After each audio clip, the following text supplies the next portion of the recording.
que Dieu soit béni, que Dieu soit glorifié. Donc voilà, c'est qu'on fait comme hier. Si quelqu'un peut me dire si ça marche. Voilà. Dites-moi avec les commentaires, les frères, si c'est bon.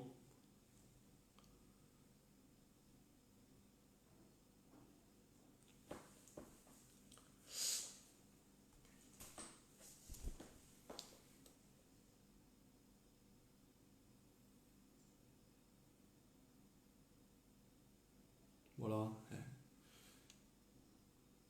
Donc apparemment ça marche, le son c'est bon.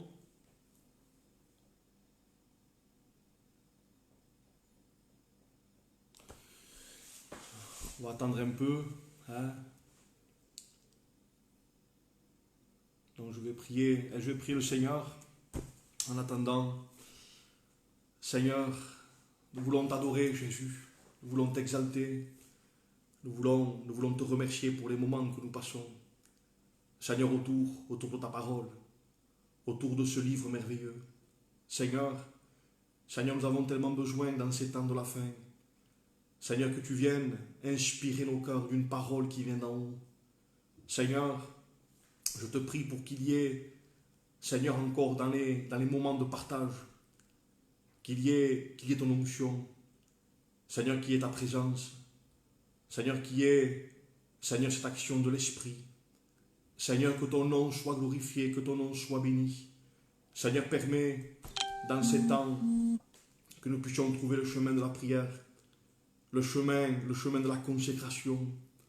Seigneur, que ton nom soit glorifié pour mes frères et pour mes sœurs, Seigneur, qui vont écouter ta parole. Seigneur, que ton nom soit glorifié et que ton nom soit béni, Seigneur. Amen. Amen. Donc voilà, que Dieu soit béni, que Dieu soit glorifié. Donc je suis heureux de pouvoir encore être là ce soir. Donc hier soir j'ai fait une réunion. Ce soir c'est la seconde. C'est pas le plus facile, mais c'est une joie. Voilà, de parler de ce livre, de parler ce que Dieu met dans notre cœur. Donc je remercie mes frères, le pasteur Guitou, le pasteur David, qui me font l'honneur de pouvoir prêcher l'évangile. C'est eux qui l'ont permis. Je remercie ces frères. Je passe un grand bonjour aussi à mes frères de Mont-de-Marsan. On a une amitié fraternelle forte. C'est une église que nous aimons beaucoup. Il y a un travail qui se fait. On est en communion.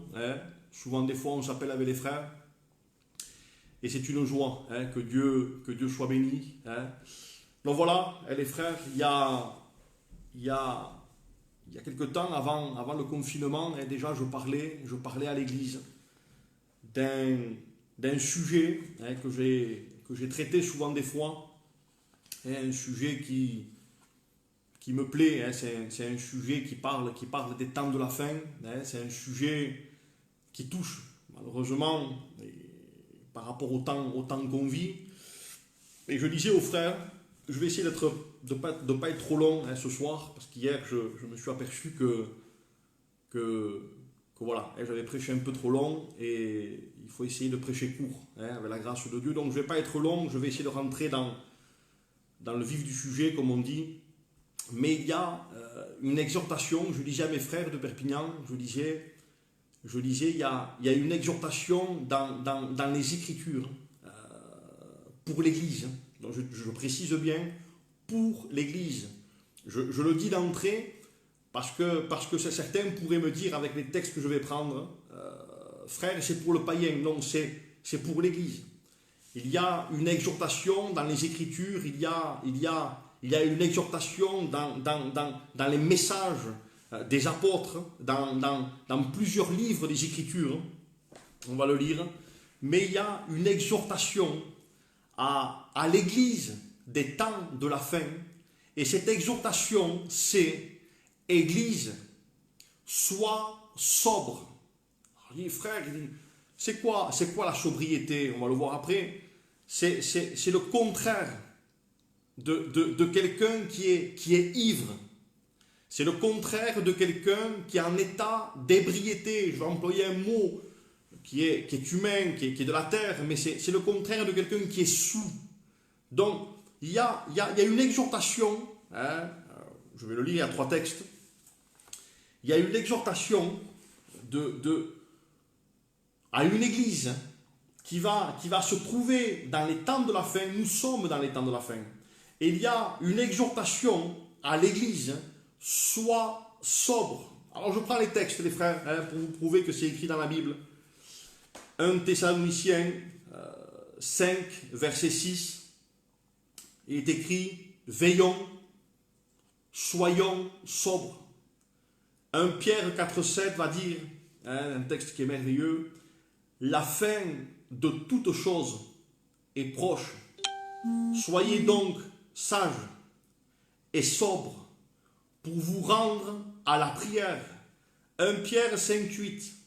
Soyez sobres, veillez, votre adversaire, le diable, rôde comme un lion rugissant, cherchant qui il dévorera. Je disais, je l'ai marqué, nous avons prêché à l'église, j'ai prêché à l'église, un appel à être sobre. Le mot sobre, c'est avoir toutes ses facultés spirituelles dans le bon sens. Être sobre, le mot veut dire, biblique, veut dire être calme d'esprit, être concentré d'esprit, en disant, soyez au calme, soyez dans le repos, que votre esprit ne se trouble pas, soyez sobre, parce qu'il y a un adversaire terrible qui rôde et qui cherche qui il dévorera. Alors, l'église m'a dit, mes frères, est-ce qu'une église peut être ivre? Je voudrais vous dire, et peut-être ça va vous choquer, mais dans les temps que nous vivons, ce n'est pas le confinement qui l'a changé, même si je pense qu'il est en train de contribuer, on va le voir, s'il est en train de contribuer à ce que cet état d'ivresse soit détruit, et on va le voir avec un texte. Mais je crois de tout mon cœur, selon ce que je lis dans les Écritures, selon ce que je vois, selon ce que j'ai vu dans mon jeune ministère. Mais soyons francs, il n'y a jamais eu autant d'ivresse. Qu'est-ce que l'ivresse? L'ivresse, c'est quelqu'un qui est en état d'ébriété. Excusez-moi, je le redis, mais c'est quelqu'un qui est sous, dit mes frères. Est-ce qu'une église peut être en état d'ébriété? Et je voudrais vous le dire d'entrée, des frères et des sœurs, des églises, un mouvement peut être contrôlé, et on va le voir après, contrôlé en état d'ébriété, en état d'ivresse. Je pense à un texte, le texte de Nombre chapitre 6, quand il dit lorsqu'un homme ou une femme aura le désir de vouloir se consacrer à l'Éternel et qu'elle fera un vœu, on appelle ça le vœu de Naziréa, en disant lorsqu'elle voudra dire à l'Éternel et dire au monde qui l'entoure, je décide, je voue ma vie, je consacre mon cœur, je consacre mon temps, je consacre mes pensées, il n'y a plus de famille, je suis entièrement consacré à l'Éternel. Que dit le texte? Le texte dit, il ne boira pas. C'est la loi, il y a plusieurs, on va dire plusieurs lois.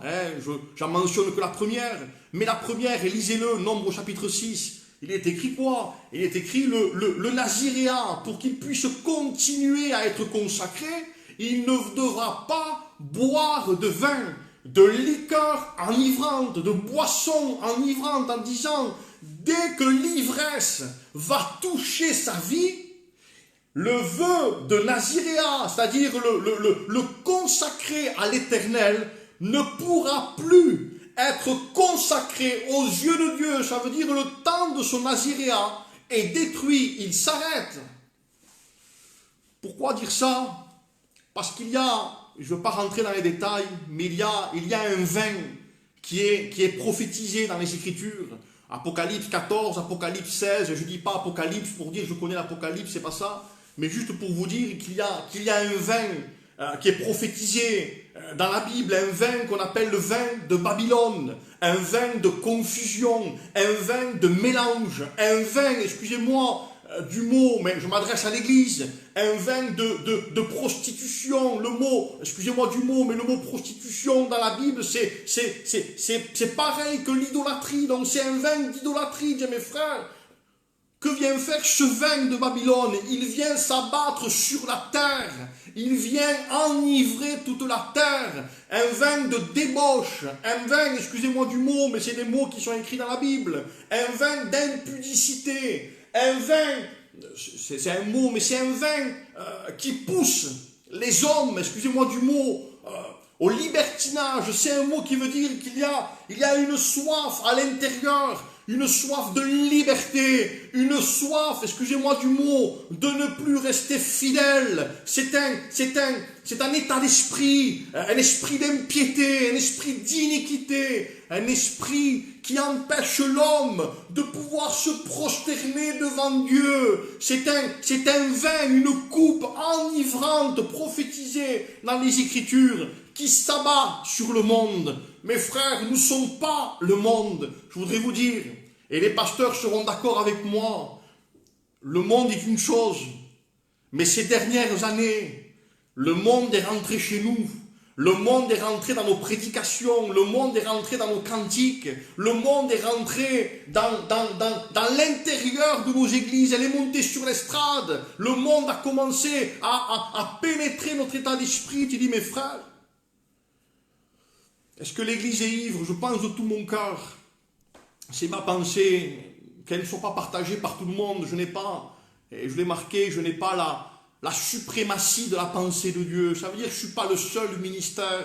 Ce n'est pas ce que je pense qui fait de moi le seul à avoir raison. Je bénis Dieu de ce que c'est les ministères. Ce n'est pas un ministère, mais les ministères ont été donnés à l'Église pour l'édification. Béni soit le nom de Jésus. Parce qu'il y a, et je le crois de tout mon cœur, avec les ministères avec lesquels on travaille, une même pensée. Il y a des dons qui sont différents, il y a des talents qui sont différents. Je suis un jeune prédicateur et je suis heureux d'être jeune. Je suis heureux d'avoir au-dessus de moi des anciens qui peuvent me dire, Stéphane, sur ce sujet tu te trompes, je m'inclinerai. Mais je regarde dans la Bible et je me dis, Éternel, est-ce que les frères et les sœurs ne se sont pas trouvés dans un état d'ivresse? Dis mes frères,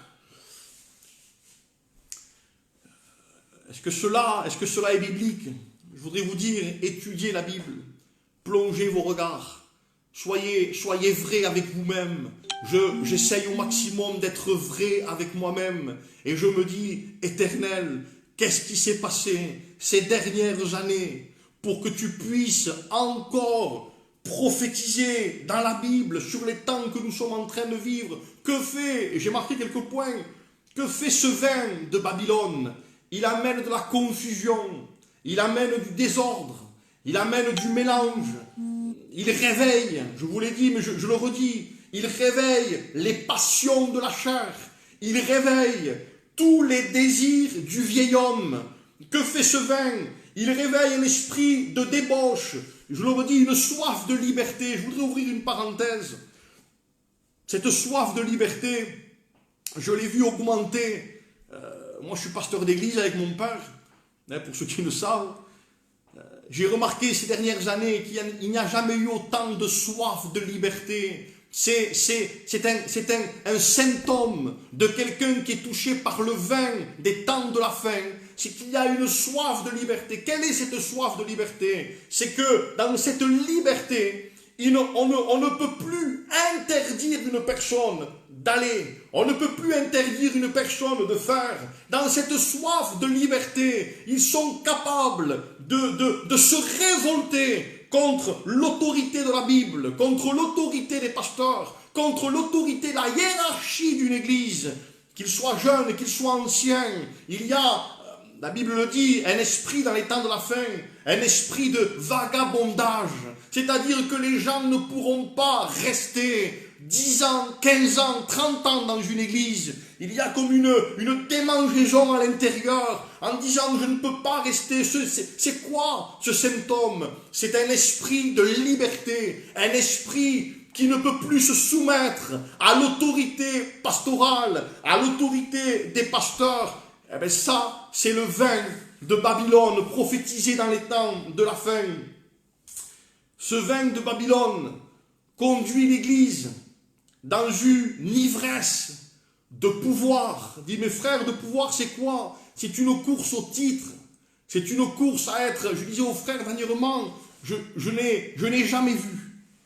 Peut-être que les frères pourraient me le dire aussi, peut-être que je suis le seul à le voir, mais je n'ai jamais vu autant de désir au niveau de frères, au niveau de sœurs, d'être vus, d'être acclamés, d'être applaudis. Je disais, souvent je le dis avec ma compagne, ou avec les frères de la même année qu'on s'est convertis. J'ai des frères à peu près depuis 20 ans. Et je lui disais, mais mes frères, est-ce qu'au début on était comme ça nous aussi? Est-ce qu'on cherchait à être vus? Est-ce qu'on était capable de bouder, excusez-moi du mot, d'être seul dans un coin parce qu'on ne vous a pas dit bonjour, parce qu'on ne vous a pas fait rendre grâce, parce qu'on ne vous a pas donné l'honneur que vous recherchiez? Il n'y a jamais eu autant d'ivresse de pouvoir. Je n'ai jamais vu autant d'hommes et de femmes, et on va le voir après, parce qu'ils ont fait quelques expériences, et béni soit Dieu pour les expériences, mais on aurait dit que c'était des médailles, on aurait dit que c'était des titres, des galons, on aurait dit que c'était une coupe, quelque chose de grand, en disant, voilà frère, je voudrais vous dire une chose, nous sommes, et on le verra après, nous sommes des hommes et des femmes incapables.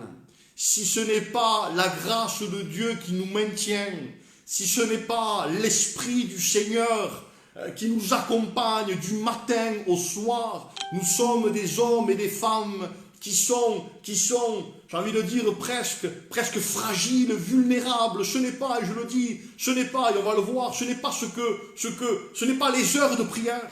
Ce n'est pas les heures de lecture qui font de nous un homme de Dieu, mais c'est parce que le Seigneur nous a aimés. Je disais une fois, j'ouvre une parenthèse, je disais, mais qu'est-ce que c'est qu'un homme de Dieu? Un homme de Dieu, c'est quelqu'un qui tombe souvent, mais je bénis Dieu, parce qu'un homme de Dieu se relève toujours. Ne croyez pas qu'un homme de Dieu, c'est quelqu'un qui est droit avec une cravate, et qui, j'ai envie de dire, presque ne glisse jamais, qui n'a jamais de faiblesse. Au contraire, un homme de Dieu, c'est quelqu'un qui est faible constamment. Un homme de Dieu, c'est pas quelqu'un qui est fort de janvier à décembre, mais c'est quelqu'un qui compte sur la grâce de Dieu. Il y a un vin, et ce vin est en train de s'abattre. Ce vin a touché l'Église.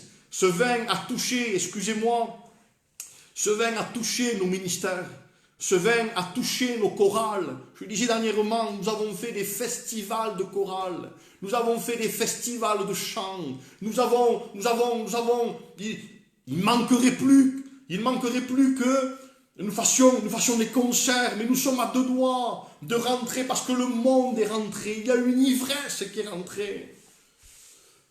Alors ce vin, et je termine, ce vin a réveillé l'exaltation du moi. Cette exaltation, le mot exaltation veut dire, elle a créé une aspiration à aller vers le haut.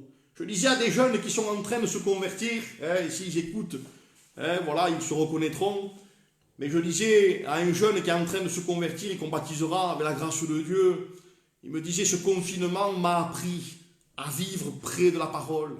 Et je disais à ce frère, je disais, mes frères, nos anciens à nous ont appris à vivre cachés.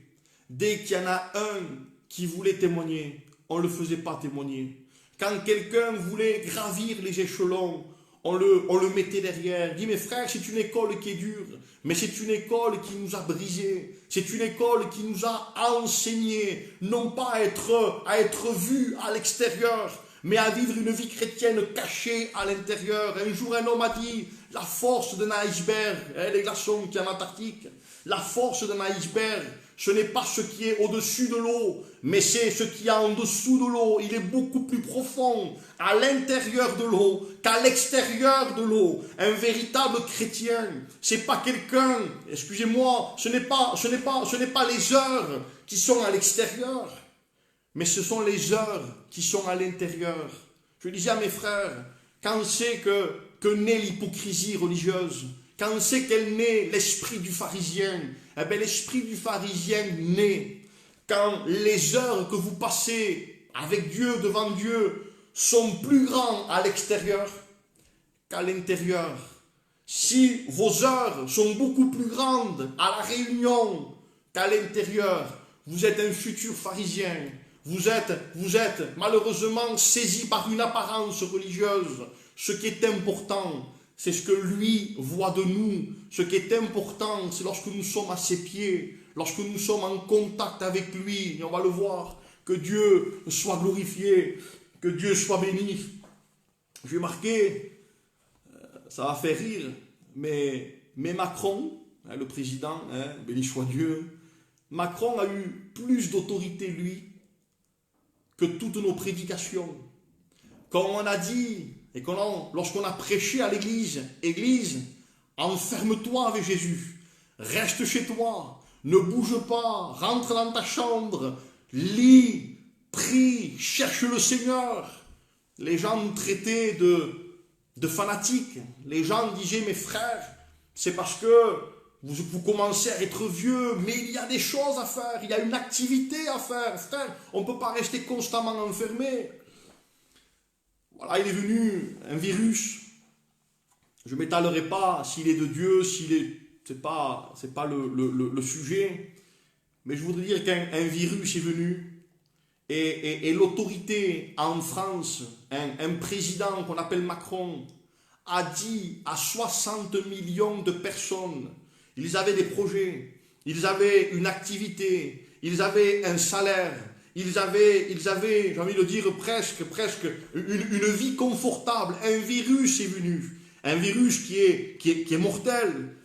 Macron a été plus fort que tous les prédicateurs de France en un message, en une réunion à la télé. Il n'a rien dit de particulier. Il a dit voilà, la France rentre dans un temps de confinement. Le message, parce qu'on l'a mis sur Internet, tout le monde se bat pour ça. Même certains passent des messages sur Internet en disant « Restez chez vous, ne sortez pas ». Je disais à ma femme, même pour sortir aujourd'hui, il nous faut un papier avec une signature, avec la date, avec l'heure. Le papier, c'est Macron qui l'a institué, c'est son conseil de sécurité. Et il a dit, voilà, si quelqu'un veut sortir, ça ne sera que pour les choses normales. Pour l'acheter, bon, c'est écrit. Et je disais, nous, en tant que prédicateurs, avec ce livre merveilleux, on n'a pas réussi avec nos messages, avec l'autorité que le Seigneur nous avait donnée, avec les textes, avec chaque écriture. On n'a pas réussi à enfermer l'Église chez elle, à lui dire ne sors pas, ne te promène pas, rentre chez toi et ne sors pas, cherche le Seigneur. Les gens me disaient, Stéphane, j'ai un travail. Stéphane, je ne peux pas. Frère, tu ne connais pas mon quotidien, tu ne connais pas mon projet, tu ne sais pas ce que j'ai établi. Humainement, l'autorité française a réussi, je le redis, à enfermer chaque chrétien et chaque chrétienne à la maison. Ils ne sortent plus. Dire, frère, ça veut dire quoi? Ça veut dire, j'ai lu un article, je l'ai envoyé aux frères. C'est un article de la santé publique, c'est un article humain. Mais regardez la portée spirituelle que ça a. C'est un article, hein. Il dit que si une personne est trouvée en état d'ivresse par mesure de sécurité pour lui et aussi pour les autres, et conduit par l'autorité, les autorités, écoutez-moi bien, Donc quelqu'un qui est ivre et qui est capable de se faire du mal parce qu'il est ivre, et il est capable aussi de faire du mal aux autres. Alors, l'autorité qui est en place, les policiers, commencent à dire, voilà, nous allons te conduire, c'est un article, c'est une loi, dans une chambre de sûreté pour être retenue, confinée, jusqu'à ce qu'elle ait retrouvé sa raison.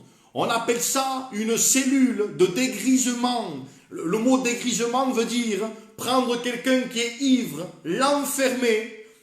Il n'y a rien pour se faire du mal. Et quand, excusez-moi de l'expression, il aura cuvé son vin, l'autorité le laissera sortir. Alors, il m'est venu, et vous comprenez là où je veux venir, l'Église a été contrôlée. Je dis, mes frères, c'est pas toute l'Église, et béni soit Dieu parce que c'est pas toute l'Église. Mais je voudrais m'adresser à des frères, à des sœurs, et je voudrais m'adresser aussi à moi-même. Contrôlé, en état d'ébriété. Tu as été sous, mon frère, rempli d'une ivresse de la chair. Tu dis, mes frères, est-ce que les prédications ne pouvaient pas le faire? Nous n'avons pas réussi à le faire. Mais parce qu'il y a eu un temps, il y a eu un virus, il y a eu une autorité, il y a un confinement depuis 20 jours qui va durer sûrement 40 jours, 50 jours, et béni soit Dieu. Mais ce temps de confinement, c'est un temps, je disais à l'église, à mes frères, c'est un temps de dégrisement. Chaque chrétien, chaque chrétienne me confesse au téléphone par des messages. Il me dit, Stéphane, il me le fallait. Il fallait que je m'arrête. J'avais trop d'activités. J'avais trop de travail. J'étais trop dehors. Je ne passais plus de temps au pied de Jésus. Je bénis Dieu de ce qu'il y a un texte. Je vais terminer sur ça. Je dis, mes frères, où se situe cette chambre de sécurité, de sûreté? Où est cette cellule de dégrisement? Matthieu 6, verset 6. Je sais que vous le savez. Que Dieu soit béni. Je suis content de prêcher ce message. Voilà. J'espère que ça vous parle. Ça me parle à moi. Ça me parle énormément. Donc que Dieu soit béni. Donc Matthieu chapitre 6, verset 6. Je vais vous le lire.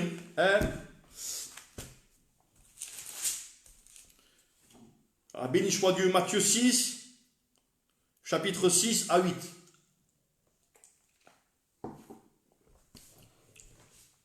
Voilà notre chambre de sécurité, notre chambre de dégrisement. Nous n'avons pas été conduits, je le dis, nous n'avons pas été conduits là par l'Esprit. Ce n'est pas le Saint-Esprit qui nous a dit enfermez-vous et moi, non, c'est parce que l'autorité nous l'a dit. Mais je bénis Dieu parce qu'à travers cette situation, Dieu connaît toutes choses. Il n'est pas étonné de ce qui arrive sur la terre. Mais le monde entier aujourd'hui est confiné. Les chrétiens d'Amérique, les chrétiens que ce soit du Brésil, d'Angleterre, que ce soit d'Allemagne, parce qu'il n'y a pas que nous, il y a des chrétiens dans le monde entier. Ils sont en train de faire la même expérience que nous. Wilkerson disait, je sais que vous le savez, vous l'avez lu, certains vous l'ont envoyé. Il dit, mais Dieu est en train de préparer un réveil. Je ne sais pas s'il y aura un réveil chez les païens. Je vais être honnête, je ne sais pas, beaucoup m'ont posé la question de savoir, tu crois que après cela, les inconvertis, voilà ma pensée, je la dis. C'est en direct, je ne pourrais pas l'effacer, tant pis, c'est comme ça. Mais je disais, les frères, avant ce confinement, il y a eu des hommes qui n'ont jamais aimé Dieu, qui ont toujours vécu dans une hypocrisie, qui ont manqué d'une véritable nouvelle naissance. Je prie pour eux qu'à travers ce confinement, il y ait une vraie nouvelle naissance. Mais je crois que ceux qui aimaient Dieu déjà, avant le confinement, mais qui malheureusement ont été touchés par une ivresse spirituelle, par un vin, on n'a pas veillé, peut-être que voilà, nous avons été trop sûrs de nous-mêmes. Je pense que les personnes qui aimaient Dieu avant, dans ce confinement, il y a eu comme une action de l'esprit qui a ranimé quoi? Les anciens sentiers. Un ancien sentier, c'est quelqu'un qui a déjà marché dans ce sentier. Ce n'est pas quelqu'un qui n'a jamais connu ce que c'est que la consécration, ce que c'est que la prière. Mais c'est quelqu'un qui, malheureusement, dans un temps d'apostasie, a été touché par un sommeil, par une ivresse. Mais dans ce temps de confinement, il y a des choses qui reviennent, il y a un désir profond, beaucoup de frères me le confessent, un désir de revivre avec Dieu, non pas un désir de prêcher, non pas un désir d'être vu des gens, mais un désir d'être seul avec lui. Alors cette chambre de sécurité, cette cellule de dégrisement, elle est là, Matthieu 6, verset 6. Il dit, mais toi quand tu pries, entre dans ta chambre, ferme ta porte et prie ton Père qui est dans le lieu secret. Et ton Père qui voit dans le lieu secret te le rendra. En priant, ne multipliez pas de vaines paroles, comme les païens qui s'imaginent qu'à force de paroles, ils seront exaucés. Ne leur ressemblez pas, car votre Père sait de quoi vous avez besoin avant que vous le lui demandiez. Alors j'ai écrit, certains me connaissent, voilà, moi j'écris, je cherche, j'écris, et je voudrais terminer juste avec ça, donc j'essaye de ne pas être trop long, c'est pas facile, mais voilà, donc moi j'ai marqué plusieurs versions, j'ai cherché pour vous, et j'ai voulu en sortir une richesse spirituelle pour nos vies, pour ma vie, que Dieu puisse nous bénir. Une version va dire, il dit, mais toi, quand tu veux prier, va dans la pièce la plus cachée de ta maison. Entre, notre version, entre dans ta chambre et prie ton Père. Ferme la porte. Et le mot fermer la porte ici, c'est extraordinaire. Il dit, si tu ne fermes pas la porte, écoutez-moi bien, c'est pas moi qui l'invente, c'est écrit, c'est comme ça. Il dit, si tu ne fermes pas la porte, les cieux seront fermés. Les cieux te refuseront la pluie. Béni soit le ciel, béni soit Dieu, en disant, écoute, je sais que vous le savez, on vous l'a prêché, mais je me le redis, je vous le redis. Lorsque tu rentres dans la chambre, ferme bien la porte, ne prie pas pour être vu, parce que si tu as laissé, spirituellement, si tu as laissé la porte un peu ouverte en disant, les frères, je prie, moi. Il dit que le ciel est fermé, la rosée, la pluie de la bénédiction ne descend pas. Il est écrit, n'y rentre pas comme un païen. C'est-à-dire que la prière ne soit pas une tradition humaine, que la prière, que ta prière ne soit pas une leçon apprise, une coutume, une tradition humaine. Il est écrit aussi, ne multipliez pas. Regardez ce que ça veut dire. Ne soyez pas l'auteur de poèmes ennuyeux. C'est écrit, n'enseignez pas Dieu. Ne prêchez pas à Dieu. Ne vous imaginez pas impressionner Dieu. Vous n'êtes pas plus beau que les autres. Une version va dire, ne prétendez à rien. N'exprimez aucun de vos droits. C'est-à-dire que lorsque vous rentrez, lorsque je rentre dans ma chambre, dans mon lieu secret avec Dieu, un lieu qu'on appelle de prière, il dit, lorsque tu auras franchi cette porte, tu n'as plus le droit. Je voudrais vous le dire parce que je vous le dis en tant que frère.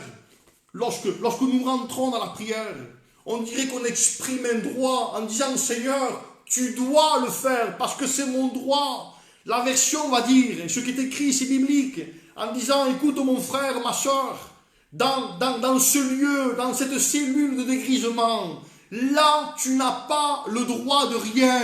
Le droit vient de Dieu. C'est lui qui décide. Il a le droit de dire oui. Il a le droit de dire non. Il a le droit de ne pas répondre. Je l'expliquais à mes frères. Je dis, mais les frères, vous croyez que Dieu, c'est notre copain? Vous croyez que Dieu, parce qu'on se met dans la prière, il faudrait qu'il nous réponde à chaque fois. Mais j'ai dit, mes frères, arrêtez cette folie de croire que Dieu est comme nous. Le psaume 50 le dit. Il dit, tu t'es imaginé que j'étais comme toi. C'est Dieu qui parle. Quand nous rentrons dans la prière, réalisons spirituellement, Seigneur, j'ai perdu tous mes droits, c'est toi qui décides, c'est toi le souverain. Il y a des choses que nous ne comprenons pas de Dieu. Dieu va dire à Job, qui est celui qui obscurcit mes desseins avec des propos dénués de toute connaissance. Nous ne connaissons pas Dieu si nous avons des droits, mais lorsque nous abandonnons nos droits et que nous commençons à dire à Dieu, si tu veux me répondre, je suis heureux, mais si tu veux garder le silence, je suis heureux, ça ne change rien avec la relation que nous avons, toi et moi. Tu es mon Dieu, tu es mon Père. Amen. Ne prétendez à rien. Écoutez ce que dit encore. Ce lieu met au dehors toute prétention. Ce lieu, c'est les définitions, les frères. Ce lieu va vous apprendre que vous n'êtes pas si, c'est la définition, si superbe que ça. Béni soit Dieu, parce que lorsque le Saint-Esprit nous conduit dans un lieu qu'on appelle le lieu de la communion, lorsque nous avons la porte fermée, je voudrais vous dire que la plus grande découverte que vous pouvez faire, c'est que vous n'êtes pas si beau que ça, vous n'êtes pas superbe. Béni soit Dieu, j'ai marqué, ce lieu va vous apprendre des choses effroyables sur vous-même. Je suis content, je suis heureux lorsque je rentre dans ce lieu de la communion. Beaucoup de frères me l'ont dit dernièrement, ils m'ont dit, Stéphane, j'aurais jamais pensé qu'il y avait cela dans mon cœur. Je n'aurais jamais cru. C'était tellement enfoui. C'était tellement caché depuis des années. Certains m'ont dit, je ne soupçonnais pas un tel désir, un manque de pardon si profond envers une personne. Je croyais l'avoir pardonné. Mais lorsque ce temps de confinement est venu, et lorsque j'ai plongé mes regards dans les Écritures, le Saint-Esprit m'a dit, tu n'as pas pardonné comme moi je voulais pardonner. Il y a des gens qu'avant ce confinement, lorsque nous prêchions, lorsque nous disions à des frères, frères, tu travailles trop, tu ne peux pas venir à la réunion, tu ne peux pas assumer les réunions, tu ne peux pas être avec nous. Les frères vous disaient, oui mais frère, tu sais ce que c'est, tu sais les papiers que j'ai à payer. Dans ce temps de confinement, des frères m'ont confessé, Stéphane, il dit, je travaillais trop, je n'étais plus libre de servir Dieu, je ne pouvais même plus aller prier, je priais rarement le matin, j'étais trop fatigué le soir. Il y a des choses que Dieu est en train de montrer, elles ne sont pas belles, nous ne sommes pas des superbes, nous ne sommes pas, excusez-moi du mot, nous ne sommes pas les plus beaux du monde. Il dit, lorsque tu rentres dans ce lieu, il dit, je vais te montrer qui tu es. Une version va dire, et je termine, abandonnez votre réputation. Ce lieu se moque de ce que les gens ont pu dire de bien de vous. Laissez ce que les autres pensent de vous. Laissez vos victoires. Laissez vos succès, vos titres.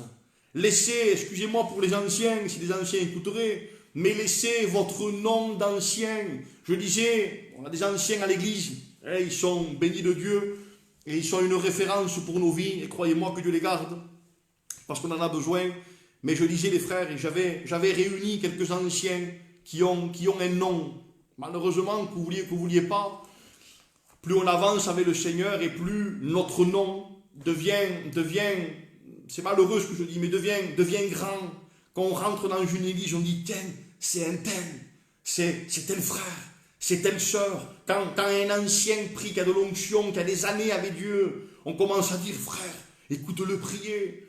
Et j'avais réuni les frères, quelques anciens, moi dedans, mon père aussi, et on s'était exhorté, j'ai dit, les frères, écoutez, il dit, nous avons malheureusement un nom aujourd'hui dans l'église.